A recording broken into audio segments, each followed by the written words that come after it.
What's good, y'all? It's your boy Rob.J. And today I got with me my girl Ariana. Hey, y'all. We gonna clap it up. Alright, so y'all already know what time it is, family. We back at it again. What's the word, y'all? Y'all let me know what's going on. If y'all watching me on YouTube, drop down in the comment section, y'all, and tell me what y'all want to hear next from us.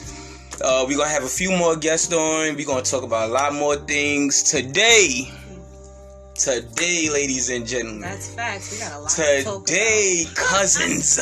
A lot to talk about. We're going to get our mind right. Mm-hmm. We got a few drinky drinks. Yes, sir. We are celebrating the great Ariana's birthday. Yes, big 29. Big 29. I wasn't going to go into age, but we going into age, y'all. Me don't care. I'm okay with my age. I'm aging gracefully. Yeah, that's what I like to hear. That's what I like to hear. So everybody, shout outs. Give us some birthday shout outs. Tell her happy birthday. Happy 29. Moving into the 30s. I really want to get a take on a lot of things that happened in 2020 with you. Of course, y'all know in my last podcast, I talked about a few things concerning 2020, but I told y'all when I have more people on, I want to get their perspective on 2020. So let me know how your 2020 started. Okay, so 2020 was a bit shitty for everybody, I should say. I say the whole economy shut down. I would say the world, not just the economy, the whole entire world shut down for 2020. The way I look at it as darkness. Yeah. It was just a time of darkness. But I think that 2021 is going to bring light and a lot of life to this world. I think this is going to be a good year. A really, really good year. I'm just happy that a lot of us got past it. A lot of us didn't get past it. God bless those who have gone through it, who have lost a lot of people, because a lot of people have died last year. So we want to definitely make sure that those people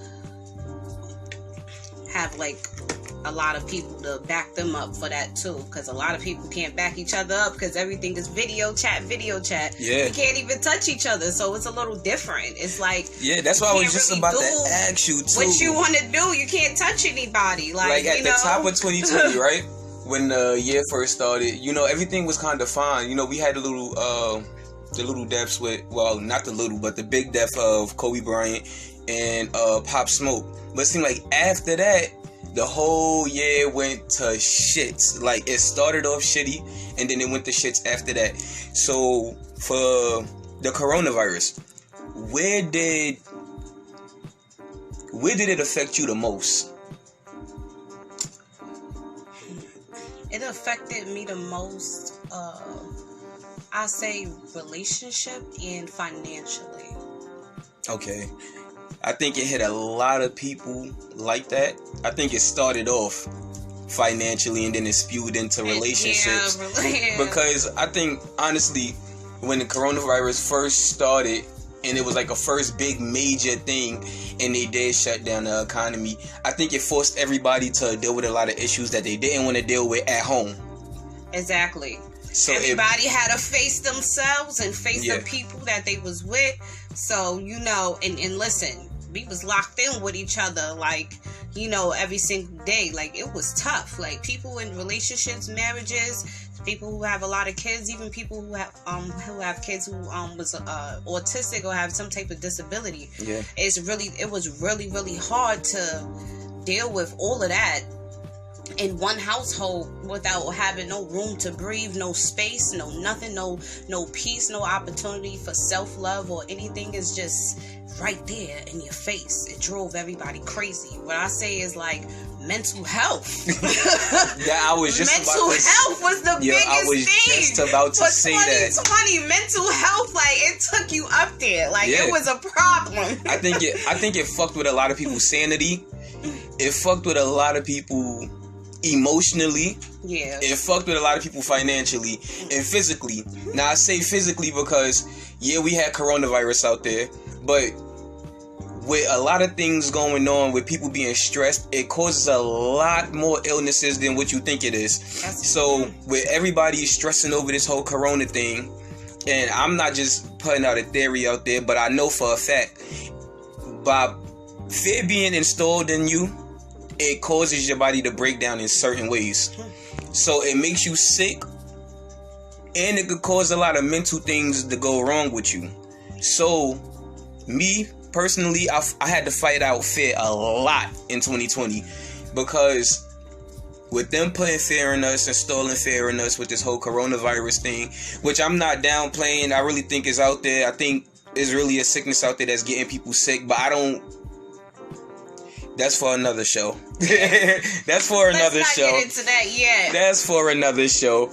But what I am going to say is, like you said, I think it did make people face a lot of things that was kicked under the rug. To be honest, I had to deal with my own mental health. You know, if we really want to take it there, we should have just take it there. Okay. Let's just take it there. Okay. So I had to deal with my own mental health as well. I had to see myself, and also had to find myself and also give back self-love, because I realized that I actually wasn't caring about myself this whole time. This pandemic actually took people to really start looking at themselves and to seeing like what they created, what lives they live. You know, are they happy? Are they unhappy? You know, it was a lot of decision making and a lot of like tug of war with yourself. You know, during that time, and as you tug of warring with yourself, you also got to deal with your family. You got to deal with their feelings. You got to deal with their emotions. You got to deal with having no place to go because you're quarantining. Like that's no true. job to go to. That's definitely true. You know, it was a lot. You know, your whole life changed, and it definitely took a toll on me personally, and I didn't like it. And as of right now, I'm still struggling with it and trying to get myself together and trying to, wean myself out of that, that phase. All I can say is that I feel as if we're moving forward from this. And if you move forward, then, better will come for you when it comes to this mental shit, because this shit is real. Greater is coming in the long run, y'all. That's what I like to hear. A lot more positivity in the air, y'all. So, since today is Ari's birthday, we wanted to sip on something. I like to tell y'all what we sipping on and what we smoking on for the day. So please present the sweet bitch. Yes, the sweet bitch. More like a bitter bitch. Yes, but I love the sweet bitch. I consider myself as a sweet bitch with a capital B. So yes, I'm very sweet, but I can be a bitch too. So hey, I guess it fits. I like that. I like it. I'm not really too much of a fan of Moscato, but this has a nice taste to it. It's a nice sparkle, and it don't get you as fucked up as most sparkle wines get you, I guess. It do got a dry, bitter taste at the end. So, I mean, I guess that's where the bitch come from. I mean, like, she a little sweet, but then she get a little bitter. So I see where the bitch come from. So I like the whole name. I like how they named it because it tastes just like its name. Amen. I like that. So today, what we got to smoke on, we ain't sparked yet, because y'all know I am willing and waiting. So today we got Special K. So you about to take a flight with us. Special K #1. I think that's the name of it. And this one right here is called Grease Monkey. I hope I don't feel like a grease monkey after I finish smoking that shit. But you know, we gonna see how everything fly. We gonna fly high. You already know. So what I did want to get into today, I don't know if you've seen it, but I definitely have seen it. Did you see the sister girl? That's what I'm gonna call her. Sister girl, Chloe Bailey. She out here breaking the internet. Doing that they say breaking the internet. What's she doing? Busting it. Oh, busting it wide open for the cameras. I'm guessing you ain't see it, so I'm gonna show you a little clip. For everybody that's on my podcast, of course y'all ain't gonna be able to see it. So I'm definitely gonna play it so y'all can see, so y'all can hear what's going on. So let me come down a little bit and let me take this volume piece off. If it's gonna play, let's see if it act right. Oh, Lord. Yeah, exactly. She busted wide open for a nigga. Oh my goodness. See, but I knew she had it in her. Now, y'all, I know y'all see me looking off camera like, who, what? Yeah, I'm talking to my wife, and she like, but she ain't do nothing though. Oh Lord. No. The only reason why I feel like she busting it wide open for the people is because she, if I'm not mistaken, her and her sister carried this image for Disney. So it's kind of like really different for her. I mean, I never seen it like this. Agreed. You agree, right? So I feel like from an image standpoint, but then again, as they get older, Lord have mercy. As they get older, I mean, this is the type of things that they get into. So. Yeah, I guess. Excuse me, y'all. That sweet bitch really make you burp like that. Yeah, it's them bubbles. I'm telling you, it's them bubbles. Them nasty things. Them bubbles. But Lord have mercy, yeah, she busting it. She busting it wide open. Oh my goodness. Bust it. When I say she busting it wide. I knew she had it in her from the video that she had with her sister. Well, she always had a video with her sister, but they was doing that little dance they had on the black. I'm not sure. I'm not like for sure like what's the name of the song, but they was doing their little dance, you know, they little 1-2s and everything, you know, little. And she was ready to pop it over. But the sister was real conservative the way she was doing her dance. But the sister is always really conservative. But her, she was really getting it. Like, she was popping the most. She was making sure she was hitting, like, them hip had everything, you know? So, like, I knew she had it in her. So she was doing it for the gram, wasn't she? See, my thing is that sister, she looked like she's not going to stay too long with her sister. You think so? Yeah. She kind of looked like she gonna venture off as like a single artist, because she's just, very dominant about herself and, her body and everything. She don't have nothing conservative about her, as you can see. I mean, at a time they were, but I guess because they was younger and they couldn't really showcase what they wanted. But I definitely do feel like there's a rift between the two sisters. One is more, they remind me of Tia and Tamara. I was just scared. Sister, one is like really, really, really conservative, and one is like really like, I don't give a fuck, y'all. Like, I don't care, y'all. That's the vibe that she give me. Like, I don't care. Like, I don't know. Yeah. I don't know. Yeah, I don't think they're gonna last long. I think she wants a different type of, she got a different type of swag. She want that spotlight on herself. She busting it open like that and breaking the internet. And they about to give her own contract, busting it open like that. Yeah, she definitely turned into the Beyonce of the group. That's what I'm saying. I think she gonna venture off. You know, that might not last a little bit too long. I mean, it's a nice group and everything, but the sister dominate the other sister. But I can say is that I kind of like the other sister voice better. Like, you know, she got a strong voice. You know, like she got that, you know, that and her, she got that earthiness in her, and then the other sister got more like a soft tone angelic voice. Yes, it's very angelic. There we go. Thank you. Yeah, it is very angelic. Very one angelic. sound like Very. One sound like from heaven to hell. From heaven to hell. That's what they give me every time I hear them sing together. Exactly. Exactly. One sister will wear all white and the other sister will wear all black.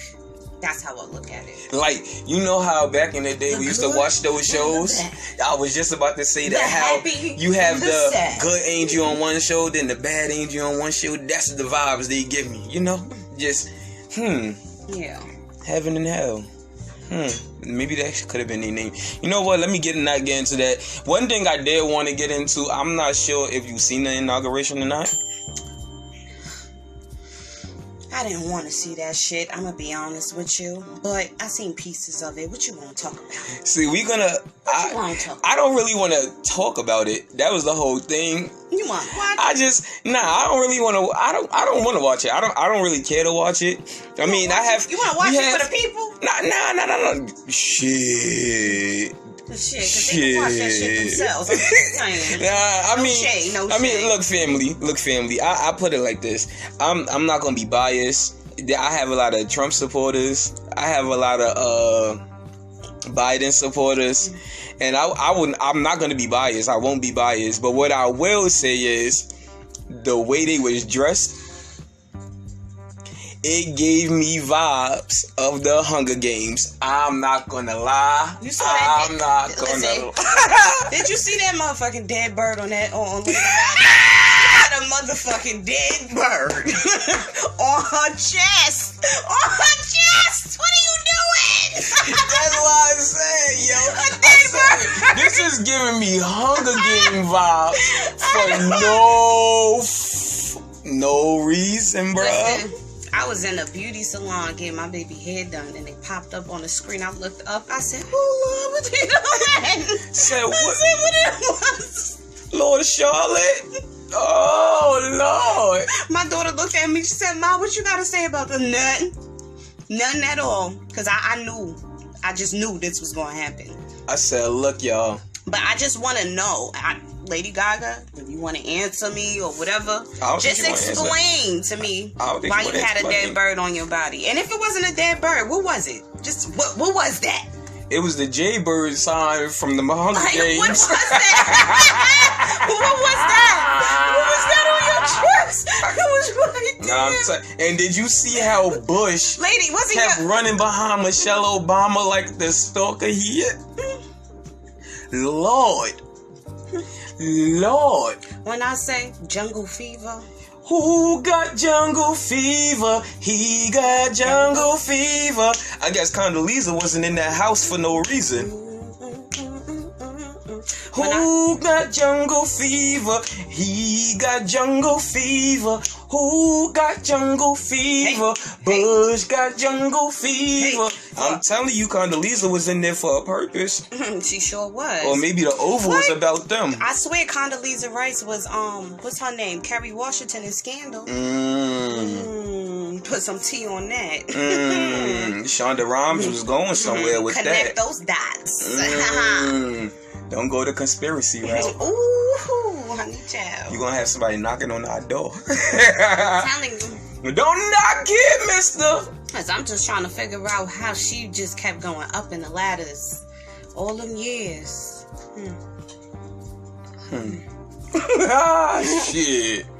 Shit, let's not get us started. Yeah.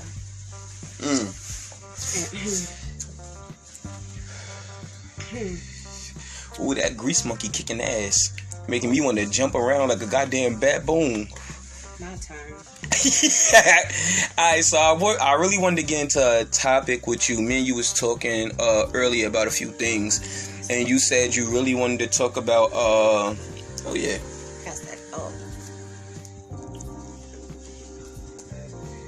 You really wanted to talk about, a lot of issues. And one of the issues was, taking our power back.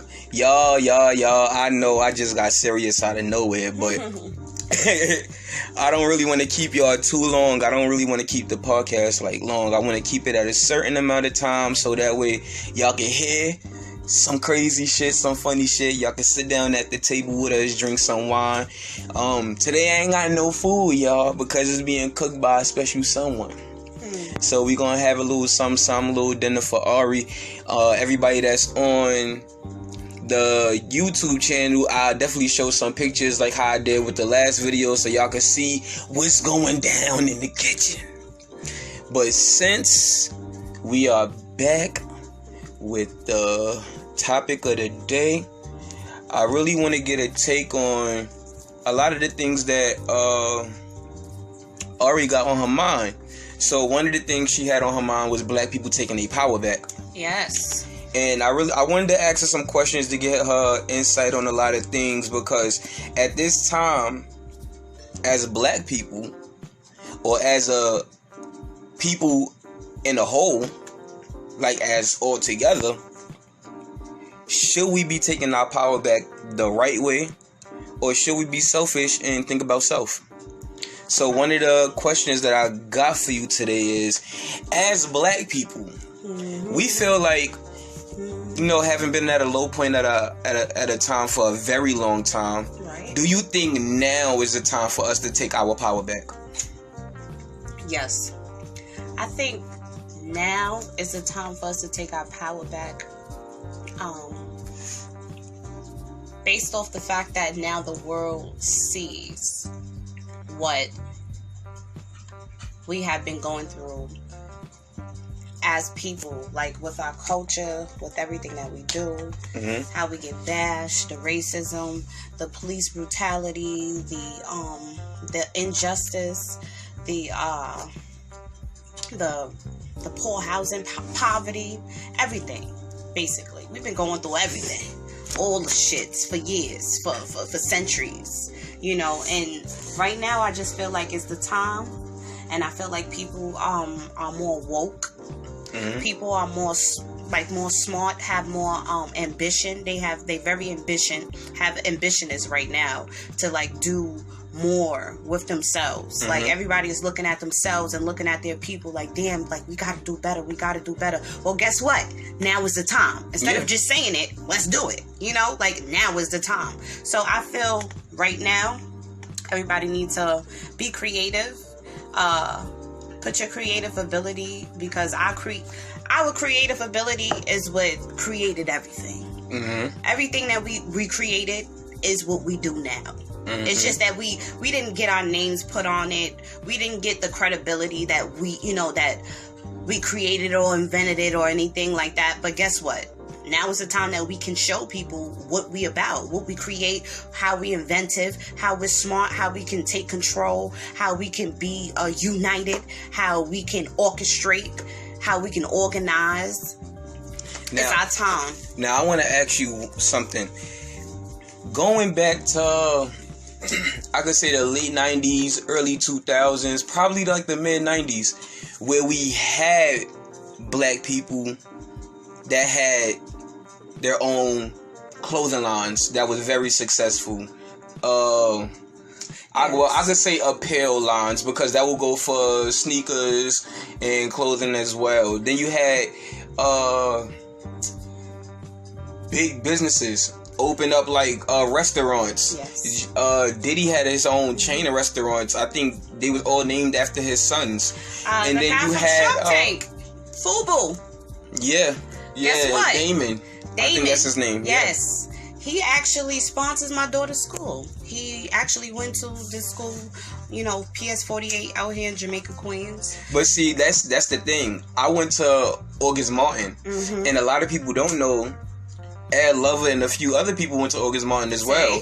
So when I was there, he had, if I'm not mistaken, it was different programs and stuff where we were able to go and hang out, or he would come and do speeches, and everybody would be able to go out and go see him and everything. I think those are ways of giving back to the community. Exactly. But I feel like you need to go deeper into the community. I feel like, yeah, you can do that. You can have those talks and everything, but how about get a kid? Take a kid, mentor that kid. Right. And then when that kid get to a different bracket, he could be able to mentor somebody else. Exactly. And then he could be able to mentor somebody else. Then somebody else could come along. I've been in positions where I've been set up like that. So like boys and girls. We need to get back to that. Yes. And that's exactly where I'm going. We don't have a lot of mentorship, especially in New York City. You know, we from New York. There is no boys and girls program out here that's actually doing the work that needs to be done in the communities. That's true. Like, basically, our like nowadays, our kids are not able to show their talents because they don't have the recreational or the tools or the people or the programs or the organizations to do it. Fuck show the talent. They don't have the right, I don't want to say the right teachers. The teachers is not getting paid enough to care. Exactly. That's true too. Because bills is not getting paid. If your bill's not getting paid and you got a shitty life, you ain't gonna care. You ain't gonna want to come to work. You ain't gonna care.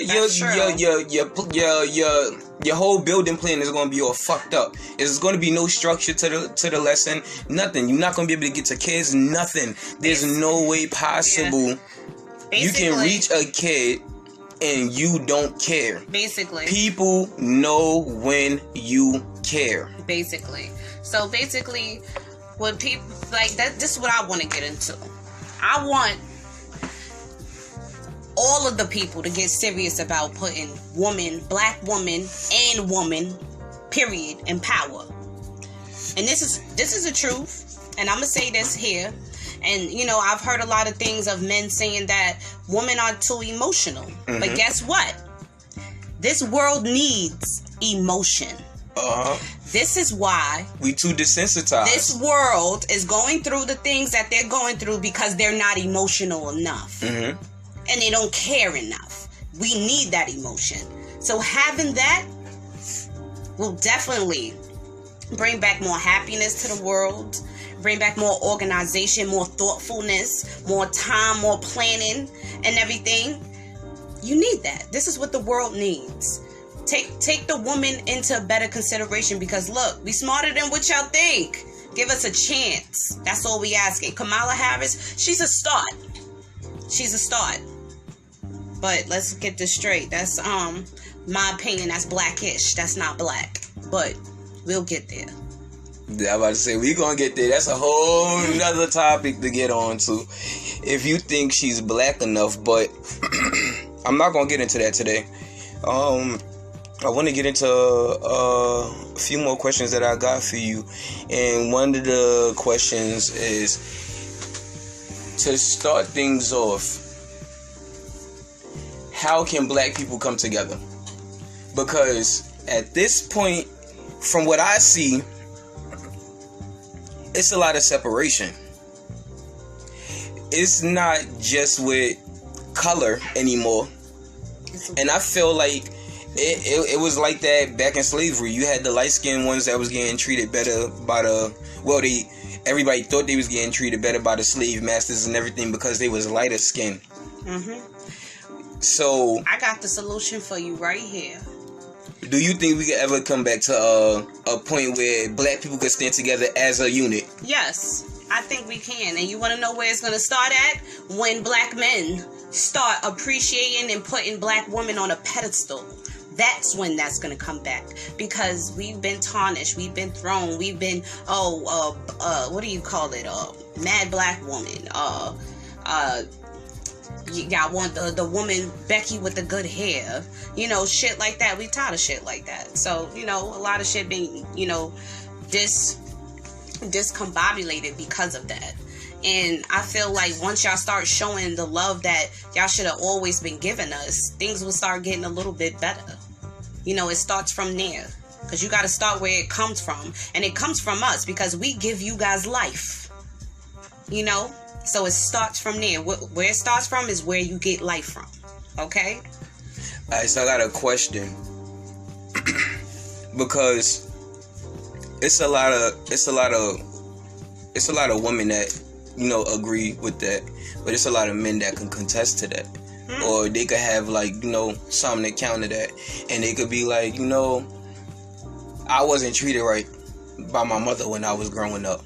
Or a lot of the women figure around me didn't show what a man was supposed to. Okay, listen. And look, okay. let me get to what I want to ask. Do you feel like black men are treating black women the way that they treating them now because of past trauma, past hurt, adolescent hurt, because they bring this into their adult life? Yes, I could say yes. I can contest to that. Yes. And in this generation, this time, in our time, yes, I can say that, because we come from the crack epidemic time. And at that time, listen, our parents wasn't shit. They was out there in them streets. It was either, if they wasn't doing that, they was out there partying, dipping, hiding, club hopping, whatever they want to do, pussy popping, dick riding, whatever you want to call it, sniffing coke, doing crack, shooting up. They was gone. They weren't even there. And so I can contest to that. Yes, that is from trauma. But the woman that a lot of women have become different from that. You know, our generation have learned from that. We pushed away from that era because the crack epidemic actually passed on already. We still got a few fiends, and, you know, a lot of fiends or whatever, but they all old heads. Ain't nobody, see, I seen something that said that we was born in between generations. Right. So I think they said from like 85 to like 95, that generation or that group of people that was born in those years are very different than the people that was born after and before. Yeah, exactly. So yes, exactly. I was born in 92. So, you know, that was, you know, in the, you know, right in the middle of the time where where it was going down. You know, when Bill Clinton was the president. Shit was hitting the fan by then. Exactly. I think we was moving into a whole different generation. And I was watching something recently where it said we grew up in different type of culture where everything is mixed up in a boiling pot for us. Yeah. And we got a chance to pick and choose what we wanted out that boiling pot. Exactly. To say, this is what I want and this is how I'm going to apply this to my life. And that's not what I want, and I'm not going to take that or drag that into my life. So I feel like we are the generation of people where they say we picky and choosy. Exactly. So back to the men. You know, so yes, I give it to them that they didn't have very good, you know, learning shit from their mother, or that love and nurturement that they needed from their mother. Neither did the woman.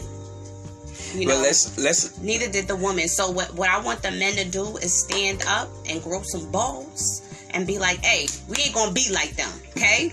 All right, so let me ask you a question. Let me ask you a question that goes with. For both parties, if I can, you know, jump in. I think that happened for men and women. I think that when we got separated from being slaves and things like that, our family dynamics broke. When our family dynamics broke down, other people jumped in to take on other responsibilities that they necessarily, not saying shouldn't have, but shouldn't have, if you really will. So I mean, like a lot of things with our men and women, we took on each other places and roles. When that happens, you don't learn how to respect each other. The respect gets lost. We have to relearn each other. We have to learn what we are to each other and why we're here for each other and what we bring to the table. Exactly. Yep. We haven't learned to take some of the social titles off each other and just be here for each other. It doesn't matter, some men and some people get it twisted about the money and who brings it in and who's this, but at the end of the day, if you have a man that stay home and love your children and provide and make sure that they're educated and all the things and you're happy and you're supported, then what's the difference between if you're doing it and he's doing it? Love is love. I feel like we just need more of acceptance of each other. And that's just my opinion, y'all.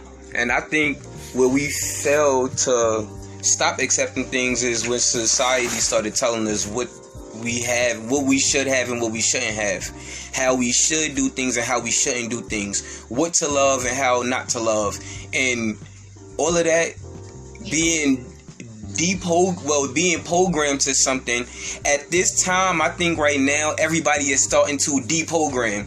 I think in the last maybe 3 to 4 years, everybody started to wake the fuck up and started to see, hold up, this is just an image. This is just a facade. This is just something that's being said, and I know that life is not supposed to be like this. I know that life is supposed to be this way. And I feel like everything that's been told to me was a lie. Okay. Yep, that's how I feel too. Now that goes back to slavery times. That goes back to biblical times. I was just about to say that. Biblical times. It goes back to that. Like we just have to think a little bit wiser. We have to think a little bit smarter. We have to be selfless. Exactly. Instead of being selfish. Yeah. Because it's a lot of selfishness going on. Everybody is starting to say, well, I want this and I want this and I want this. And if that person can't give that to them, they want to run away. But in all reality, you choose that person. It was something in that person that made you want to stay there. It was something in that person that made you want to be there. You have to take things for what it is. And I know there's a lot of people out there that's saying, well, I'm not taking that. I don't got to stand for that. I don't got to do it. That's cool if you don't accept those things in your life. But if you have accepted those things in your life, I think it's just time to accept those things in your life. So, and those people. So, we came to agreement that we just need to accept each other. Yeah. I think it's more of an acceptance thing. I don't think it's more of a man thing or a woman thing. I just feel like people were taught differently. Yeah. And I feel like certain people were taught to accept certain things and certain lifestyles, and certain people was taught, I'm not gonna fuck with that shit. I don't deal with that, so I'm not gonna be a part of that. And that's whether you getting your feelings hurt by somebody, you getting mentally abused, you getting sexually abused, you getting physically abused. It comes with a lot of things. If you accept that person for what it is, or if you took that person for what it is in the beginning, it's up to you to either stay or leave. If you're gonna be acceptive to it, pull up your big girl panties, pull up your big boy drawers, and you go on with life. And you get to it. You get. I agree with that to some extent. Now, as far as sexual abuse, mental abuse, emotional abuse, and physical abuse, nobody should be taking that. No, I don't feel like nobody should be taking it. I feel like, that's what I'm saying. If you wanna, because certain people, and I say that for this, certain people have been taught certain mannerisms. And I feel like certain people grow to love those things. People grow to love when people talk to them downward, because that's all they know. Until you break out of that, and until you be like, you know what, I don't want that, and it's an acceptive thing in you to be like, I don't want that, then that's how things should be. Leave. You shouldn't want to stay in that. Exactly. It's about you creating the happiness for you. Basically, you setting the boundaries and also setting how you want your life to be. A standard. Exactly. That's exactly what I feel. You set a standard to certain things and you go by it. Certain people set standards in fucked up ways and they go by that. Some people just like to be nasty, and then that's just something that's a personality trait on them, and they just feel like, that's just who I am. That, and I think it goes back to what you were saying earlier, that a lot of times has trauma. At the end of the day, some people was taught different things by mothers and fathers, grandmothers, whoever you was raised in the house by, like you were saying. And if a woman don't show good example of how to love, respect, and honor and cherish a man, then at the end of the day, men will put themselves in relationships to get hurt. They'll put themselves with, women that don't treat them good, that don't love them the way they want to be loved. And it's vice versa as well as it is for a girl. If a girl always been in a house where a man's been absent and the mother's always been bitter and angry, all she know how to do is to be bitter and angry towards men. It's been installed inside of her. So I feel like as adults, it gets to a point where you got to get grown, and like y'all were just saying right now, what is your standards? What do you want? You got to look things in the face and be able to say, I don't want that for me. See face for face Yes, value. and then if you did pick somebody like you said, and the person is constantly telling you that your actions are hurting them, your actions are causing, trouble and discord in your relationship, whether it's a marriage, whether it's at home, it doesn't matter. When you say you love somebody and you hold somebody dear to you, then when is it time to look yourself in the face and make a change? When do you can't keep using that as an excuse to say accept me when what you're doing is hurting me? Because I don't have to accept that. Exactly. I don't. You supposed to I love you enough to have patience for you to fix it, but you supposed to love me enough to want to change. So the love got to come from both parties. It can't just come from one side. And I think that's what's just been happening with a lot of us. Love has been coming from one side, or that sacrifice, that major sacrifice is coming from one side. Whether the other person don't know how, it's hard for them to, it's pride, whatever it is, it's something. The other person feel like they doing more, giving more sacrifices than the other, feeling less. Yeah, that's exactly what it is.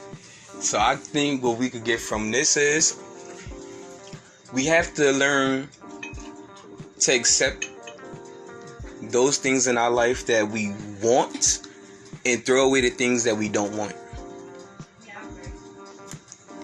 And on that note, y'all,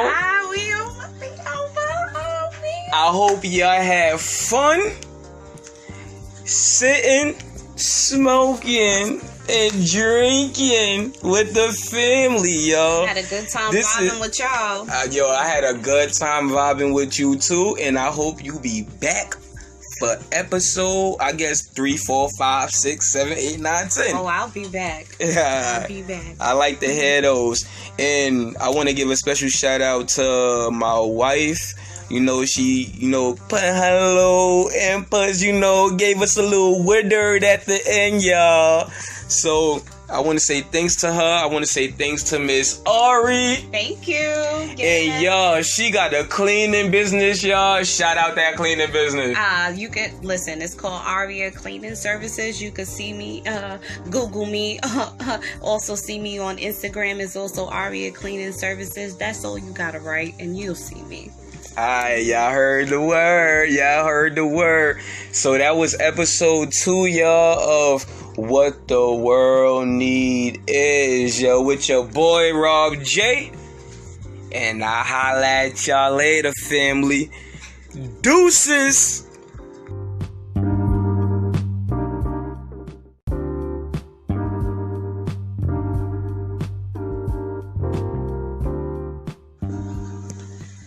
What's good, y'all? It's your boy Rob.J. And today I got with me my girl Ariana. Hey, y'all. We gonna clap.